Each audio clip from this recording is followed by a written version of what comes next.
Jésus est venu me chercher dans ma chambre, je n'ai rien fait. Je n'ai rien fait. Je veux juste encourager quelqu'un à le goûter, à l'essayer. Bonjour, je me nomme Oumou Ouda, épouse Aïn. Alors moi je suis mauritanienne, mon père est mauritanien. Ma mère est ivoirienne, musulmane, née musulmane. Alors très tôt, comme dans toutes les familles musulmanes, arabes en plus, à l'âge de 5 ans, j'ai intégré la madrasa, l'école coranique. Mais vu que j'avais un oustaz qui n'était pas très tendre avec moi, je séchais les cours. Bon, les Mauritaniens, les papas sont très tendres et tout, donc on me permettait de rester à la maison parce que j'étais la plus petite. Donc à 5 ans, je savais déjà réciter la Fatiha. À l'âge de la puberté, comme toute jeune fille musulmane aussi, je faisais mon ramadan, les 30 jours. Bon, vous savez que quand on a nos menstrues, on ne peut pas faire tout le mois de jeûne. Mais dès qu'on finissait la fête, les quelques jours qui suivaient, les parents nous encourageaient à payer notre crédit, comme on aimait le dire. Lorsque j'ai intégré l'université, j'ai adhéré à l'AEMC. C'est l'Association des élèves étudiants et musulmans de Côte d'Ivoire. Je vivais ma vie de jeune fille chrétienne, moderne des fois, parce qu'on triche. Hein. Vous savez que dans l'islam, on triche des fois. Même si on respecte nos heures de prière, il peut nous arriver de sortir, de danser, d'avoir des petits amis à côté. Voilà. Et quand j'étais au campus, à l'université de Cocody, une de mes amies m'a conviée à une rencontre de chrétiens. Elle m'a dit qu'il y avait un ancien imam marin qui devait venir rendre son témoignage. C'était au stade du forum de l'université. Et j'ai été là, et je pensais notre papa Moussa Koné, mais je ne le connaissais pas à l'époque. Quand il a rendu son témoignage, je vous assure que moi, je n'étais pas contente.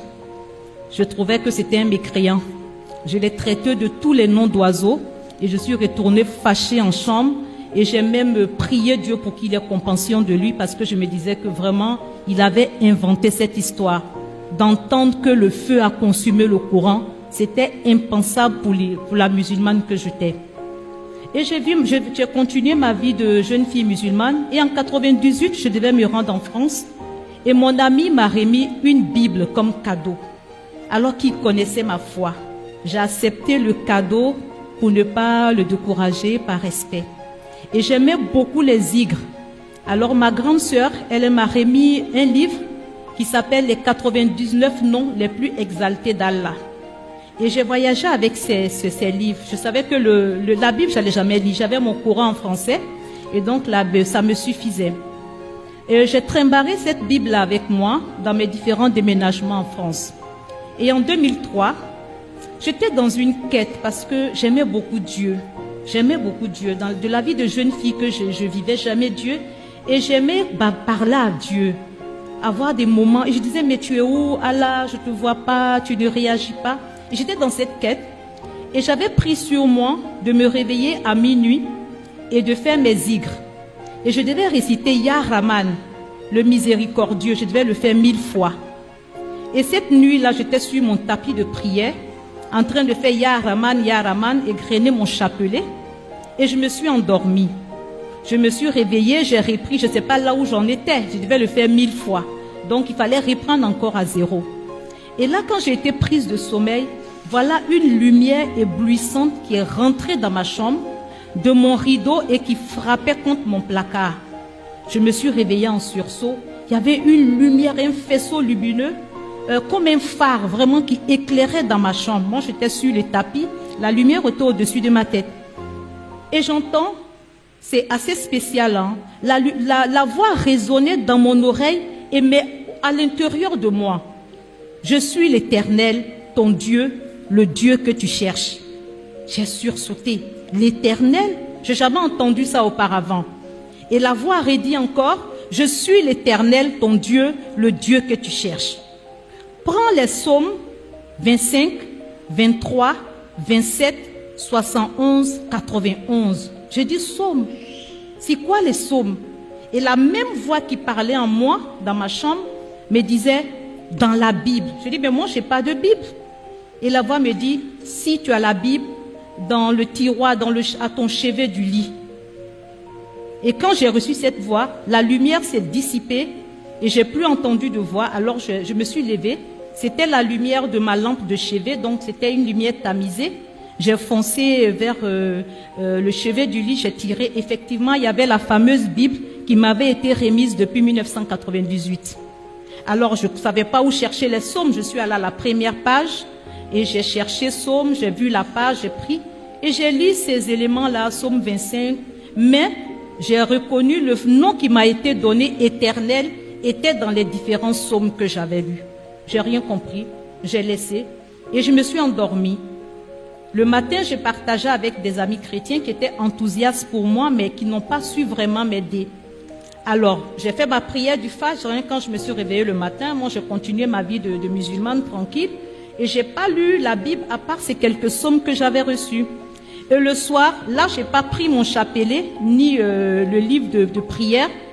Et j'attendais à minuit l'Éternel qui m'avait parlé la veille.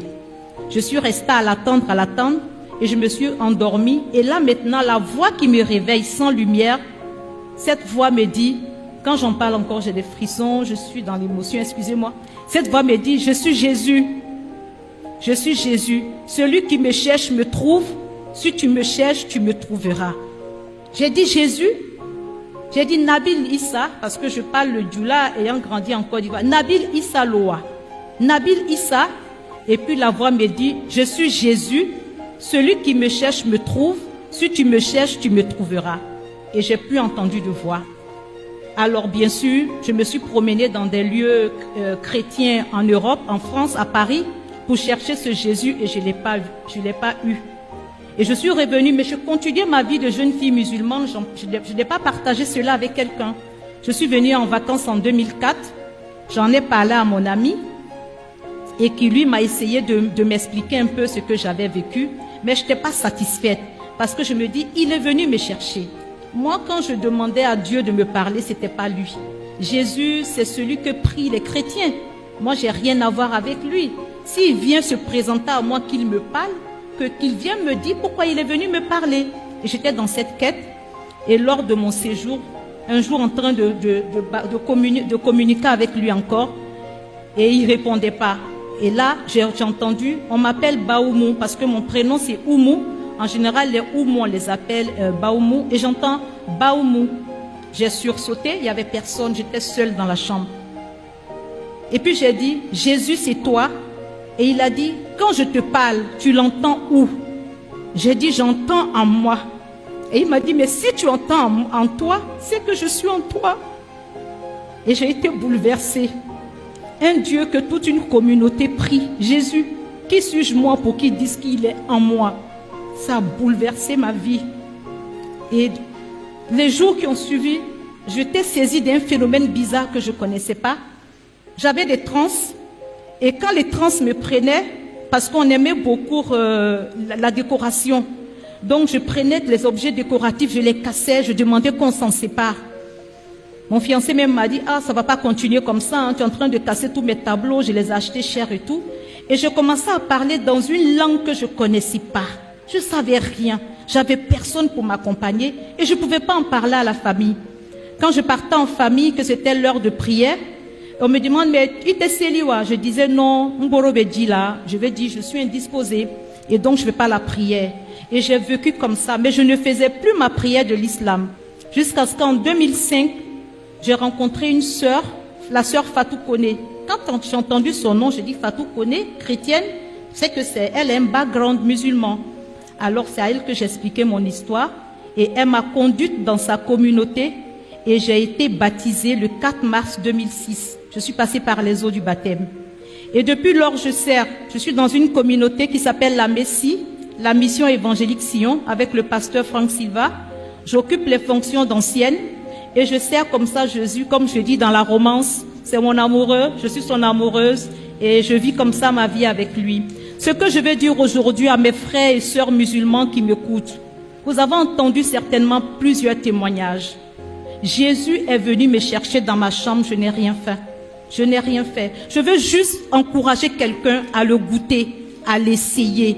Si tu as entendu mon témoignage, saisis ce témoignage. Tu dis, cette jeune fille d'origine mauritanienne qui ne savait rien de Jésus, mais qui est venue se révéler dans sa chambre, dans un autre territoire. Ce n'est même pas dans ma famille. Je dis, c'est en France, là où il n'y avait personne. Je vivais seule. Il est venu se révéler à moi. Jésus